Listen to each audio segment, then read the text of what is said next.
Mesdames et messieurs les présidentes, présidents, directrices et directeurs et représentants de l'Agence du numérique en santé, de l'Agence nationale du développement professionnel continu, de l'Agence nationale de sécurité du médicament, de la Caisse nationale d'assurance maladie, de la délégation à la sécurité routière, des filières santé maladies rares, de la Haute Autorité de santé, de l'Institut national du cancer, de la mission interministérielle de lutte contre les drogues et contre les conduites addictives et de Santé publique France, Monsieur le Président du Comité scientifique du Congrès, cher Cyril, chers consoeurs, chers confrères et chers amis, au nom des 24 structures fédérées au sein du Collège de la médecine générale, au nom du comité d'organisation, au nom de toutes les personnes qui ont œuvré pour rendre possible cet événement, soyez les bienvenus dans ce 16e congrès de la médecine générale France, placé sous le thème de l'espace et de la santé planétaire.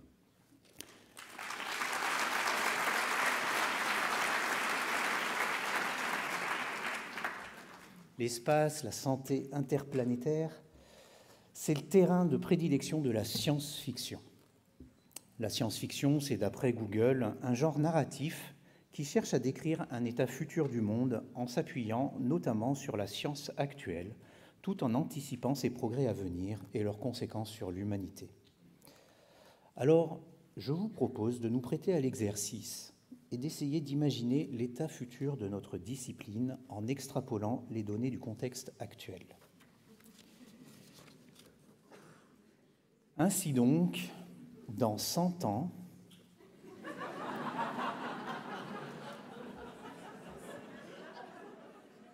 le passage de l'incitation à la contrainte n'aura pas permis de combler le déficit de l'offre de soins.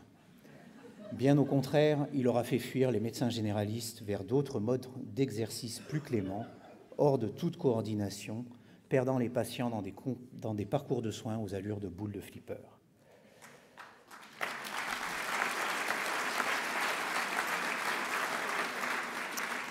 Petit à petit, les médecins généralistes sont devenus des techniciens. La pathologie dicte la prise en charge, le soin est édulcoré de toute humanité, jugé trop chronophage. La continuité a laissé place à l'immédiateté. Face à ce déficit, il a fallu se résoudre à contraindre aussi la demande de soins. Le patient n'a plus le choix de son médecin, il ne peut voir que celui le plus proche de son domicile. Il doit justifier de sa consommation de soins, pas plus de 2 consultations par an. Quelques tickets bonus peuvent s'acheter et s'offrir sous forme de box, mais leurs tarifs sont devenus prohibitifs. Après plusieurs attaques informatiques d'ampleur, on est repassé au tout papier.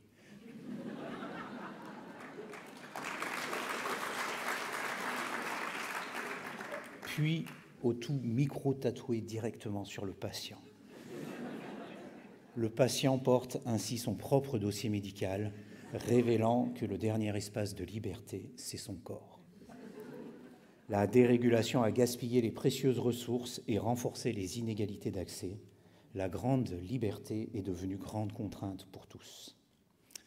Mais heureusement, tout ceci n'est que science-fiction. Pour qu'elle ne devienne pas réalité un jour, ne cédons pas à la tentation de renforcer la pression sur une offre déjà en surchauffe au risque de la faire exploser, ni à la tentation d'un discours de sévérité qui ne pourra jamais ramener une autorité qui s'estompe. Alors, comment préserver cette fragile offre de médecine générale en France ? Comment protéger ce généraliste originel, le vrai, le sauvage, l'authentique ?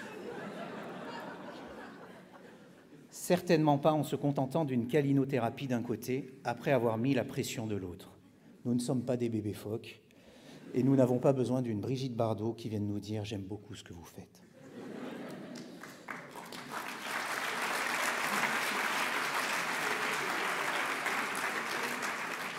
Nous avons besoin d'être entendus dans les problèmes que nous constatons chaque jour et dans les réponses fortes qu'ils attendent.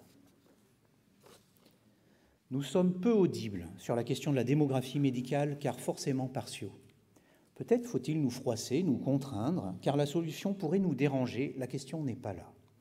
Mais par pitié, ne jouez pas avec notre profession, ne jouez pas avec l'humanisme qui nous a fait faire médecine, car il n'existe pas de zone surdotée en médecins généralistes, comme le souligne Madame Firmin Lobodo, Et nous faisons le maximum pour recevoir les patients dans un délai adapté à leurs besoins, comme le montre cette étude qui sera présentée pendant le congrès. Aussi, n'oublions pas que le visage de la demande de soins a au moins tout autant évolué que celui de l'offre de soins. Dans cette tension entre l'offre et la demande, pourquoi demander d'augmenter aveuglément les files actives et les patientèles, alors que nous pourrions très certainement nous trouver tous d'accord pour que, à patientèle constante, nous priorisions les patients qui en ont le plus besoin, à commencer par ceux en affection longue durée.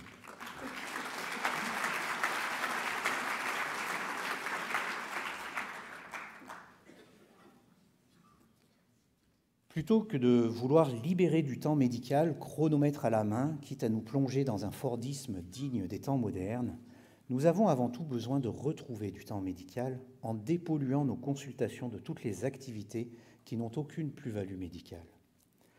Retirez-nous tous les certificats absurdes qui dérangent aussi bien les patients que les médecins. Retirez-nous les arrêts de travail de moins de 3 jours, ces urgences administratives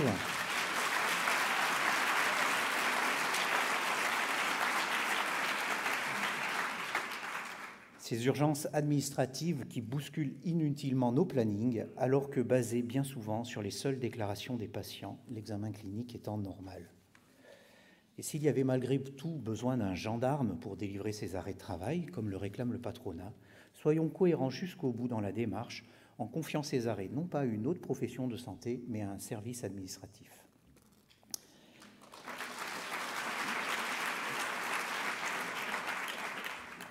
Valoriser enfin la fonction de médecin traitant. Lever les yeux de la demande immédiate et considérer la puissance de ce rôle, seul à même d'initier une prévention réellement individualisée et d'accompagner le patient dans une relation au long cours, du ventre de la mer au ventre de la terre, seul capable de réguler la demande sans la frustrer. Reconnecter la rémunération avec l'effort produit au quotidien. Car comment trouver du sens dans des forfaits versés à des dates irrégulières, avec des montants aussi variés sur des critères multiples, bien souvent ressentis comme contestables, et au final impossibles à rapprocher de l'effort qu'ils sont censés rémunérer. Réduisons ces indicateurs pour permettre aux professionnels d'être réellement en capacité d'agir et de percevoir le sens de ces forfaits.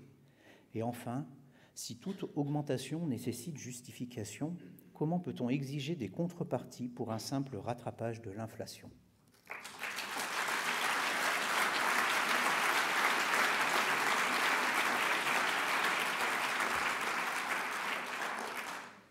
Sur les transferts de compétences, nous ne sommes pas en guerre avec les autres professions.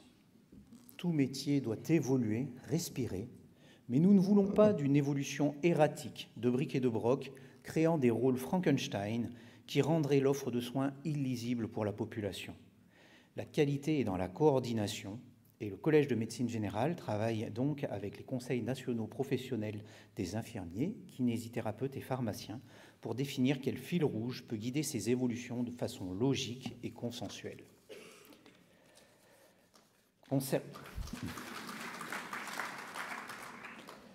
Concernant la formation initiale et discontinue, à la faculté, les étudiants attendent toujours de connaître les conditions concrètes de cette...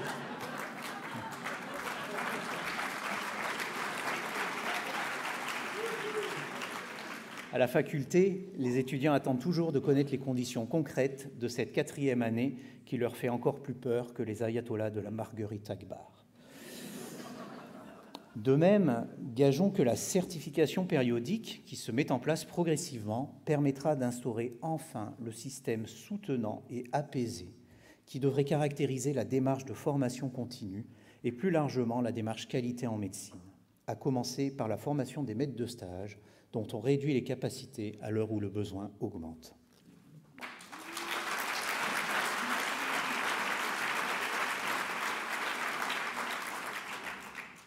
Protéger efficacement la médecine générale n'est pas le seul objectif de ce congrès, qui veut aussi inviter à la réflexion, à explorer les aspects cachés, non pas de la Lune, mais de nos exercices, The Dark Side of Medicine Générale.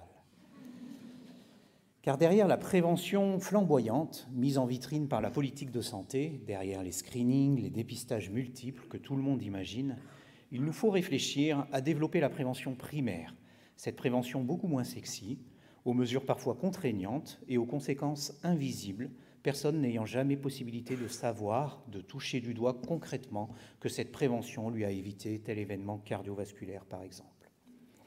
Il nous faut développer cette prévention primaire sans perturber l'équilibre de vie de chacun, sans que les patients doivent faire de leur santé une préoccupation anxiogène. Il nous faut développer cette prévention primaire en avançant progressivement, en identifiant les priorités avec le patient, afin de ne pas avancer tout de front et foncer vers l'échec. Ce congrès sera l'occasion d'en discuter et de découvrir des initiatives comme MedPrev, cet outil pour l'entretien motivationnel en prévention.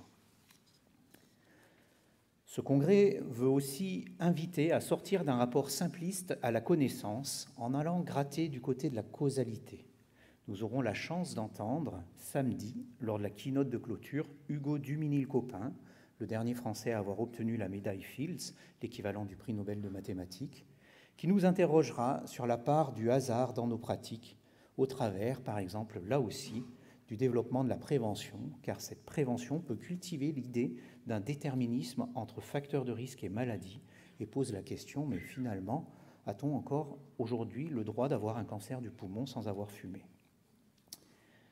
Ce congrès ouvre la réflexion sur la santé planétaire avec l'ouvrage de Samuel Myers, dont vous pourrez retrouver la traduction à laquelle ont participé plusieurs membres du Collège de la médecine générale, ainsi qu'avec le ciné-débat autour du film La fabrique des pandémies avec Juliette Binoche, qui interroge sur les liens entre santé humaine et santé des écosystèmes.